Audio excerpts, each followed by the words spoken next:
Steve Gamache here with another Chef Knives to Go quick look product review. And what we're looking at this time is the Tsubaki Aogami or Blue No. 2 Bunka 180mm knife. Technically this is, if you look on the product page, which you're probably at if you're looking at this video, it's technically from a little different region than some knives, and it's traditionally known as a Hakata Bocho.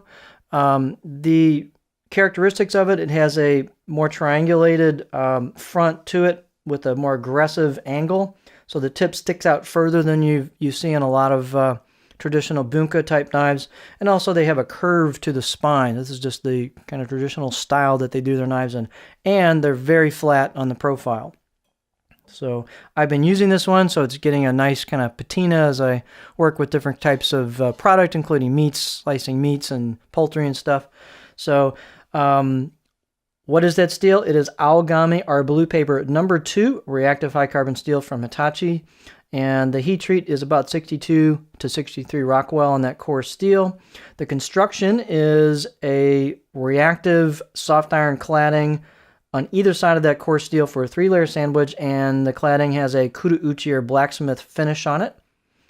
The weight is going to vary a little bit between knife to knife as well as the dimensions and the spine thicknesses, but this one's about 4.9 ounces, 138 grams. Edge length on this was about 170 millimeters from the tip to the back of the heel known as the chin.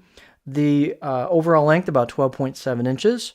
The spine thickness on this one is about 3.2 millimeters, and then it thins out a little off of that, but then holds quite a bit of thickness as you go down the blade, make the turn on that reverse sword tip, and then doesn't really thin out too much till you hit the grind, which is a fairly generous sized grind, and it gets really skinny right at the very, very tip.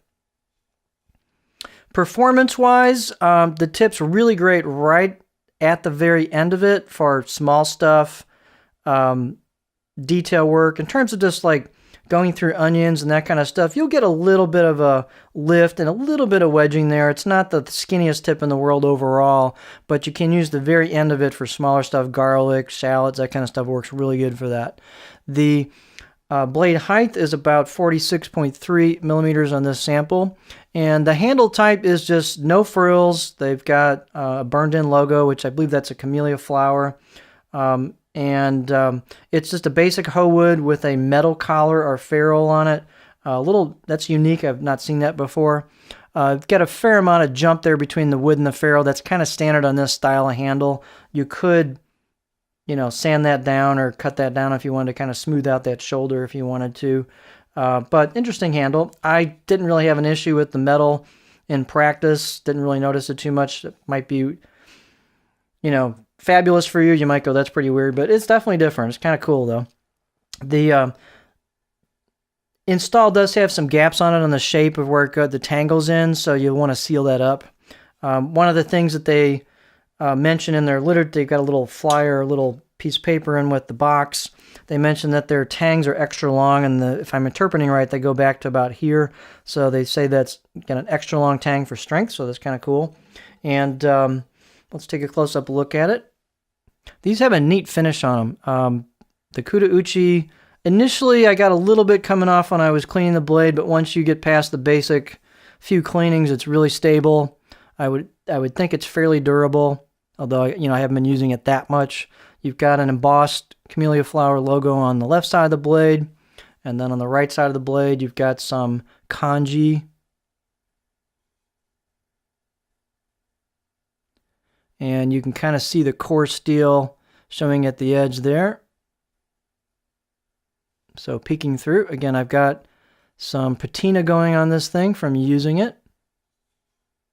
The fit and finish on the spine is relieved enough, as well as the choil. I didn't feel a need to even touch that.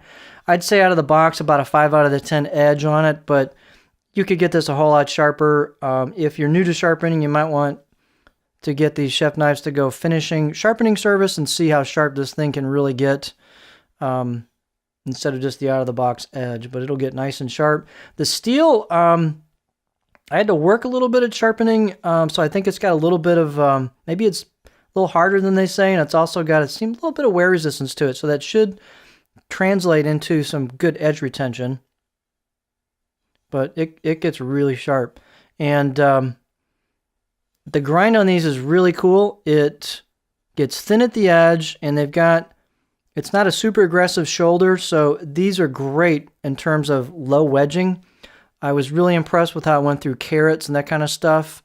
And I mean, it's not a laser, but it does a great job through that compared to a lot of knives with this style. So good performance through a lot of different ingredients. Great on like onion julienne, that kind of stuff.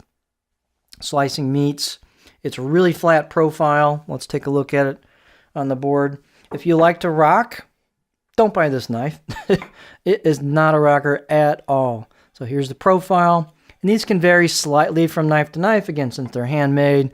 But it's a great chopper, push-pull cuts, but that tip is sticking out there, aggressive there. It looks like that one new warship the U.S. has. It's got that big snout on it. Anyway, you can see I'm digging in right off the bat. So you're just not going to rock with this. Don't even think about it.